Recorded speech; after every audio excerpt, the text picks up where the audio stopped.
The Call of the Wild, Chapter 5, Part 2. And in her zeal, when she had finished with her own, she attacked the belongings of her men and went through them like a tornado. This accomplished, the outfit, though cut in half, was still a formidable bulk. Charles and Hal went out in the evening and bought 6 outside dogs. These added to the 6 of the original team, and Teak and Kuna, the huskies obtained at the Rink Rapids on the record trip, brought the team up to 14. But the outside dogs, though practically broken in since their landing, did not amount to much. 3 were short-haired pointers.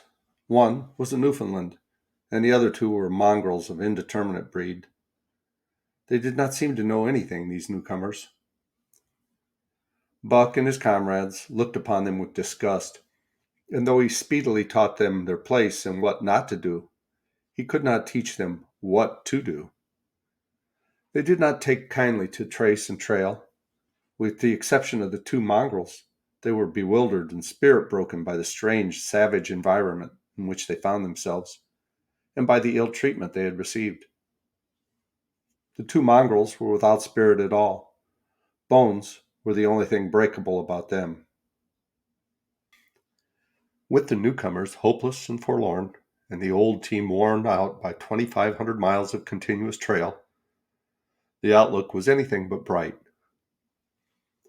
The 2 men, however, were quite cheerful, and they were proud too.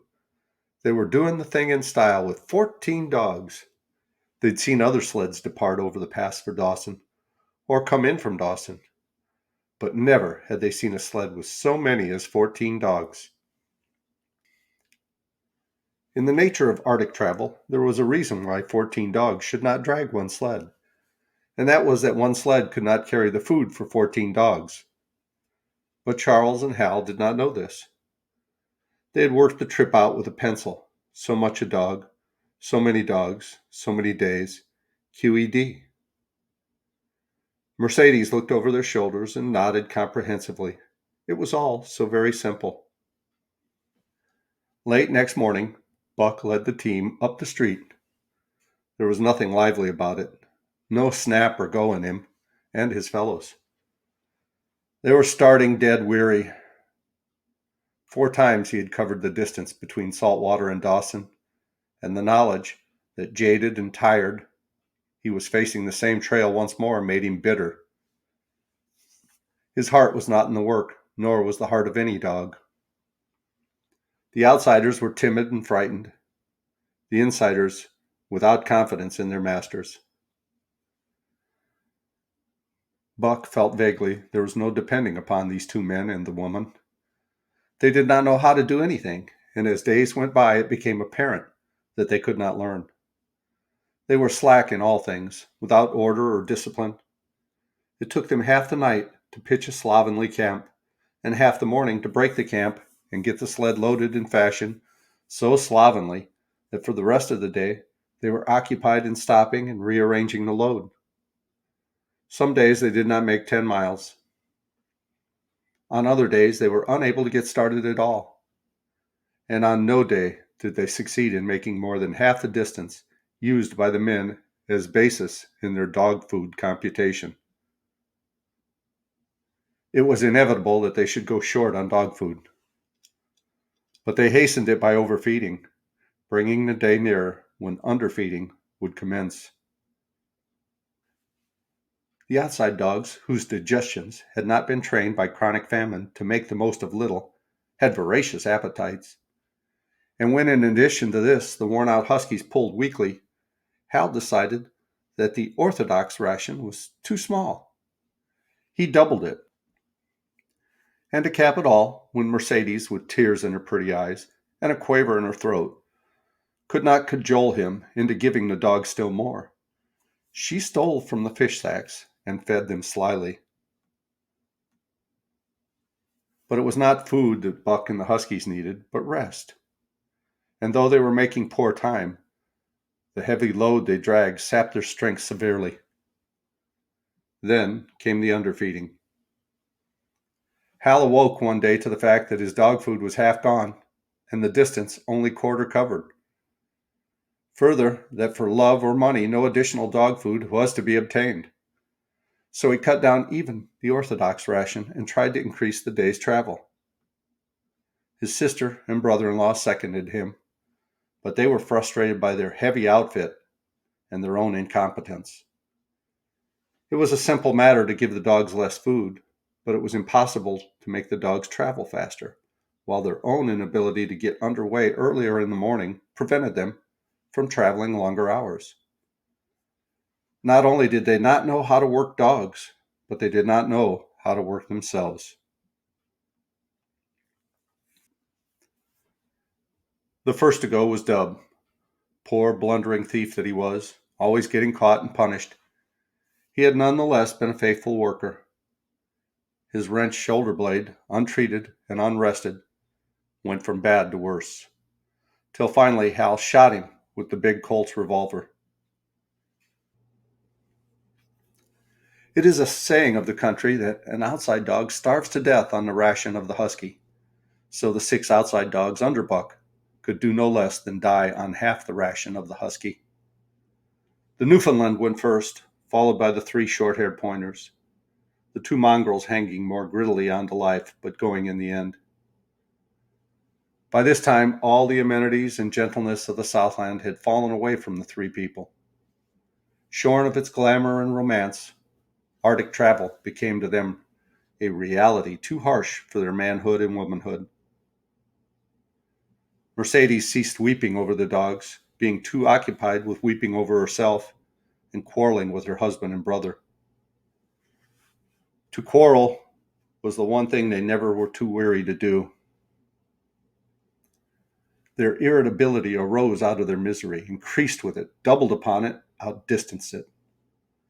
The wonderful patience of the trail which comes to men who toil hard and suffer sore and remain sweet of speech and kindly did not come to these 2 men and the woman. They had no inkling of such a patience. They were stiff and in pain. Their muscles ached, their bones ached, their very hearts ached. And because of this, they became sharp of speech, and hard words were first on their lips in the morning and last at night.